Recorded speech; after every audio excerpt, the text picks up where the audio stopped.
ನಾನು ಆರಾಧ್ಯ. ನಾನು ಇವತ್ತು ಒಂದು ಬ್ಲಾಕ್ ಮಾಡ್ತಿದ್ದೀನಿ ದೊಡ್ಡದು.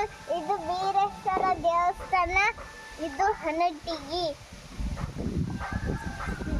ಅಲ್ಲಿಂದ ನಿಮಗೆ ಎಲ್ಲ ಗುಡಿಯನ್ನು ತೋರಿಸ್ತೀನಿ ಬನ್ನಿ. ಹೋಗು ಅಲ್ಲೇ ಹೋಗು.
ಬಾ ಸಾಕು ಬಾ ಆರಾಧ್ಯ, ಇಲ್ಲೇ ಬಾ, ಕಾಲು ಸುಡಾತ.